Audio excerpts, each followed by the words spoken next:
దాంపత్యం అది సాగే మార్గము. పతి ఒక చక్రము, సతి ఒక చక్రము, కలిసి మెలిసి సాగితే స్వర్గము. కాదంటే లేదంటే అంతకంటే ఏముంది నరకము. మనిషి మనిషికి ఓ చరిత్ర, మనిషి మనసులో మరో చరిత్ర.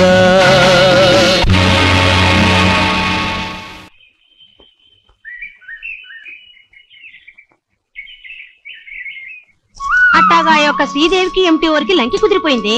ఇద్దరు ఆడుకున్నారు, పాడుకున్నారు, కింద పడ్డారు, మీద పడ్డారు, ఎగిరేరు, గెంతేరు. హగ్గది చూశాడు మోహన్ బాబు, అడ్డం వచ్చి పడిపోయాడు.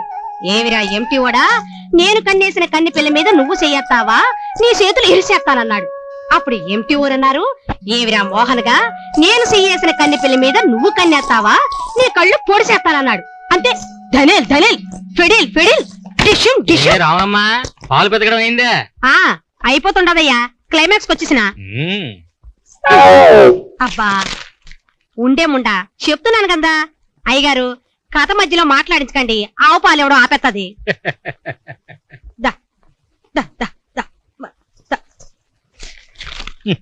ఇదెక్కడ సోదే ఆవుకి సినిమా కథలు చెప్పడం? అది సామాన్యమైంది కాదండి అయ్యా, పెద్ద రహస్యం, చెప్పకూడదు. పాలు తీసుకోండి. నాకెందుకు, అదిగో బెల్లకొట్టు ఎవరైనా వస్తారు. బాబు పాల బిల్లు ఇస్తారా? ఓ, రిటైర్మెంట్ అయినాక నా కొడుకు నాకు పెట్టిన కొలువు తప్పుతుందా? పాలకి పెరుక్కి అన్నిటికీ విడివిడిగా రాసే పెట్టాను. ఇదిగో బిల్లు, కొట్టు బెల్లు. అలాగేనండి.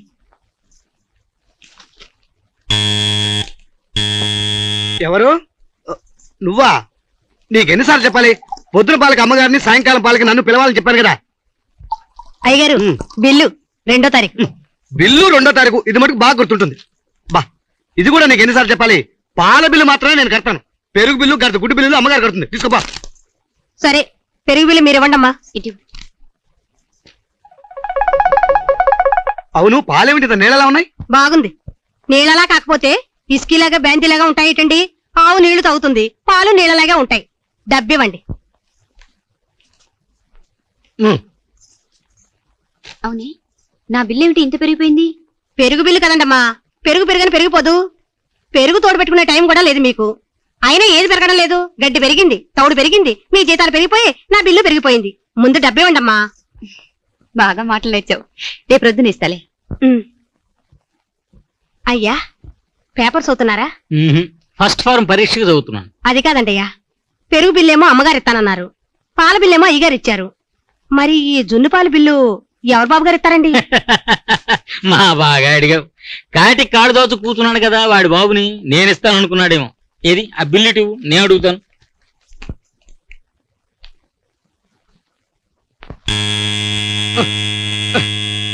ఏనన్నా మీకు పని లేదా? మీరు కూడా బెల్లు.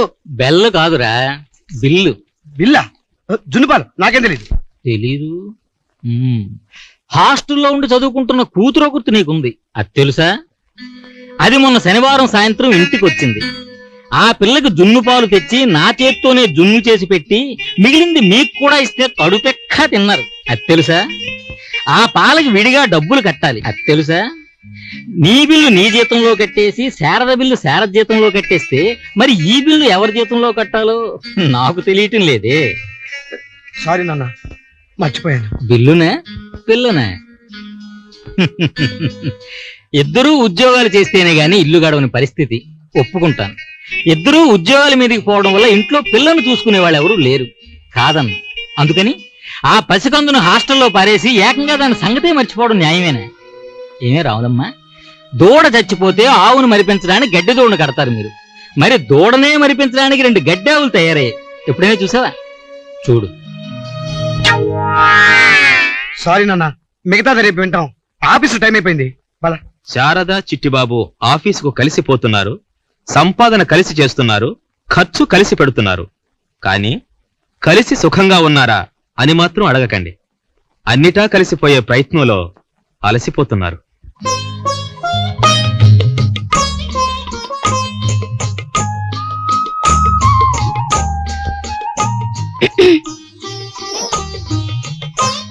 ఏమిటి తలెగరేస్తున్నావు? స్నానం చేశానండి. సంతోషం. టిఫిన్ చేయాలండి. శుభం. ఉప్మా చేయనా పెసరట్టు చేయనా? గారెలు, దాంతో పచ్చడి చేయనా ఊరగా నెంచుకుంటారా? పప్పులుసు, కందిపప్ప పెసరపప్ప? శనగపప్పు. నేను బజార్కి వెళ్తున్నాను, నా చొక్కా తీసుకురా. నల్లదా ఎర్రదా? Cream colour.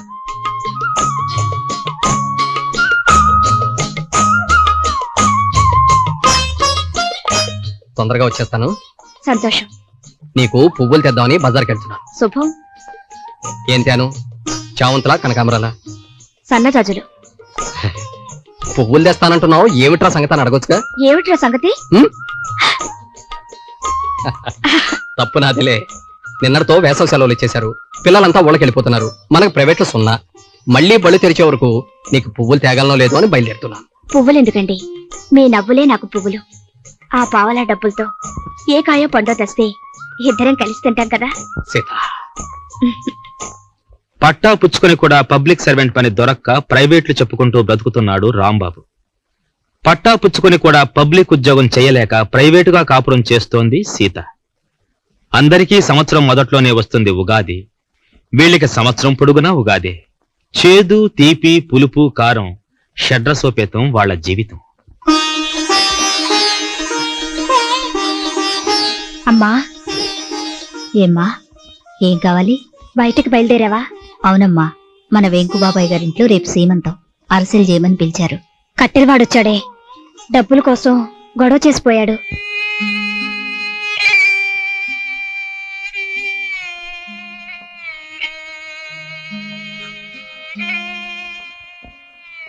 సాయంత్రం ఇచ్చేద్దాంలేమ్మా. పచారీ కొట్లో ఇంకా డబ్బు ఇవ్వలేదు. కిందటి నెలలో కూడా బకాయే కదా.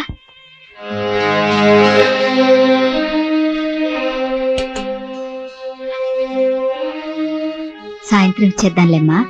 ఇంటది కూడా ఇవ్వలేదు కదూ.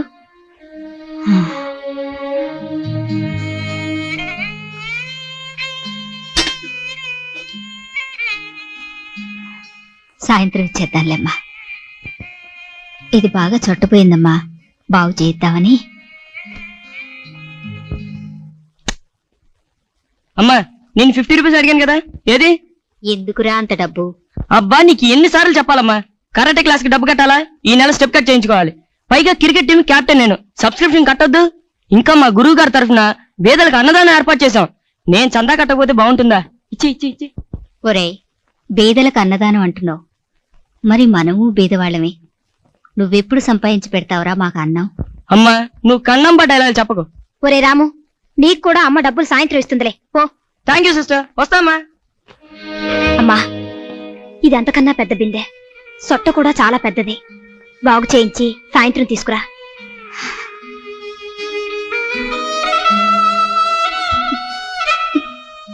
ఈ వెంకటలక్ష్మి రెక్కాడితేనే ఇంటిల్లపాదికి డొక్కాడుతుంది. కాని ఈమె సుమంగళిగా కనిపిస్తోంది కదూ. మరి ఆ మంగళ్యాన్ని కట్టిన మంగళస్వరూపిడి దివ్య దర్శనం మనం చేసుకుందామా? 55 వయసొచ్చిన యాబ్రాసి బతుకు బతికేస్తూ, వీధి వాడ ఊరేగుతూ, నోటుకొచ్చింది వాగుతూ, చేతికందింది మెక్కుతూ, బ్రతుకు నెట్టుకుపోతున్న ఈ పాతకాలం బియ్య పట్టభద్రుడి పేరు పంచముఖాగ్నిహోత్రావధాని. ఇతనికి నచ్చిన పని ఇంతవరకు దొరకలేదట. ఇంతవరకు దొరికిన పనేది అతనికి నచ్చలేదట. ఇంకేమంటావమ్మా? కుళ్ళిపోయిన కొబ్బరికాయ ఇచ్చావు. ఇక్కడ కొట్టి చూసి ఇంటికి పట్టుకెళ్లాల్సింది. మంచిగా ఇంట్లో పెట్టేసి కుళ్ళిపోయిన కాయ తెచ్చావేమో. ఎవడు చూడొచ్చాడు? నన్ను 2 రూపాయలకు మోసం చేయాలని చూస్తున్నామో. పెద్దదాని బుద్ధి లేదు నీకు. పాపా అతలకే. అయ్యో అయ్యో, నీ నోరు పడా. దేవుడికి అభిషేకం చేయిద్దాం అనుకున్న కొబ్బరికాయ నేను ఎత్తి మీద కొట్టి చూసుకోవాలా? నీ కళ్ళు పోతాయిలేరా?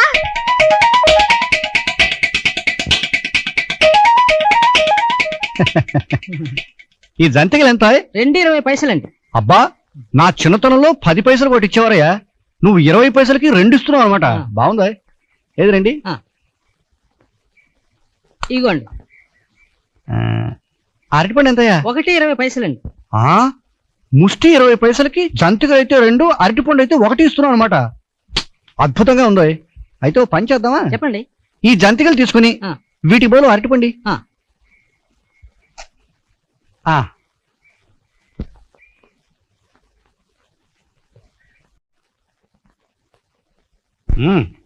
పండు బాగుందయ్యా. మన పెరట్లో వేయించావా? కాదండి, పాలకొల్లని చెప్పించాను. అడ్రస్ తెలుస్తుందయ్యా. పాలకొల్ల అరటిపళ్ళు ఆరోగ్యానికి మంచిది. ఓ పంచే. పొద్దున్నే నువ్వు అరటిపండు తిను.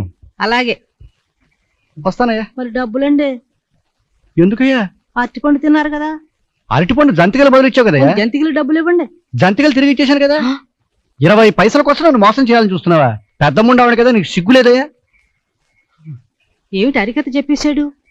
జంతికలు ఇచ్చాను, జంతికలు తిరిగి ఇచ్చేశాడు.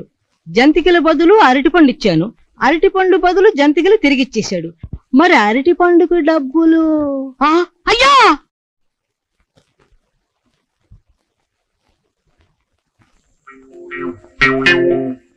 చెప్పిందంతా గుర్తుంది కదా. ఓ అద్దెకున్న వాళ్ళంతా మంచివాళ్లేరా, కానీ అద్దె పెంచరు, ఖాళీ చేయరు. అదొక్కటే చిక్కు. కాబట్టి నేను ఒరేయ్ ఖాళీ చేయరా, కరిసేయరా అంటాను, కానీ నువ్వు మాత్రం నిజంగా కరిసేయకూడదు. అరిస్తే చాలు. అదేంటండి, అరిసే కుక్క కరవదంటారు కదండి. నువ్వు కుక్కవే కావు కదరా. నేను కానులేండి. ఏ. మీరు రేయ్, నరికేస్తాను. ఓహో ఇలాగే రావాలండి. అలాగే. ఇక్కడ కాదా, అక్కడ. పద. అలాగే.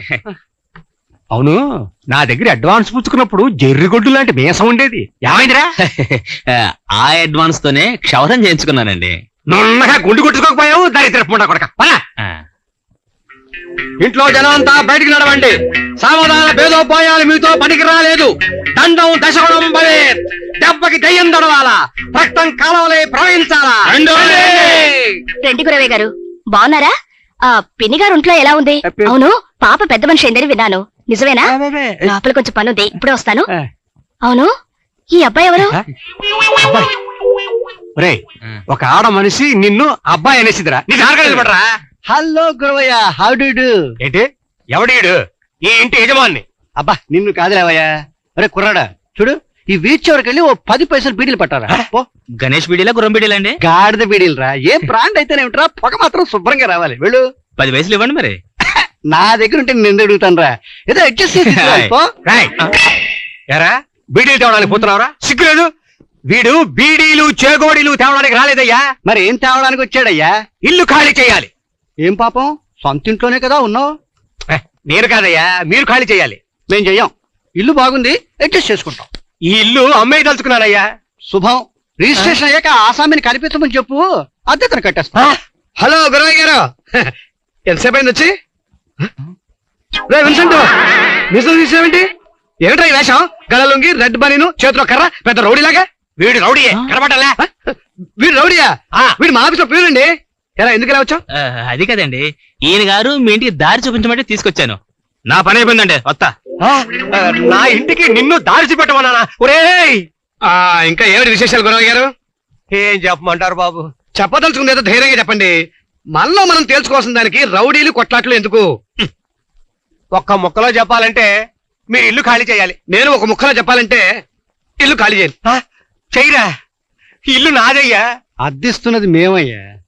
ఇస్తున్నారు లేవయ్యా, మహా అద్దె 26 రూపాయలు. 26 ఏళ్లుగా ఇస్తున్నారు. అయ్యా అవధాని గారు, ఈ ఇంటికి వచ్చిన తర్వాతనే కదా మీకు 2 పిల్లలు పుట్టారు.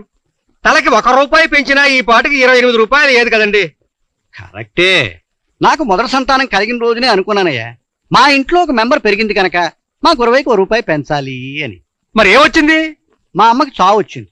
ఆ సంవత్సరం జననం 1, మరణం 1, జనాభా లెక్క సరిపోయిందని అద్దె పెంచలేదయ్యా. ఏం ధర్మప్రభు అండి. మరి తర్వాత మీ అబ్బాయి రాము పుట్టాడు కదా, అప్పుడెవరు చచ్చాడు? నీ బాబు చచ్చాడు కదయ్యా. నీ ఖర్చు తగ్గిపోయింది, అద్దె పెంచి నిన్ను ఎందుకు చెడగొట్టడం? అంచేత పెంచలేదయ్యా.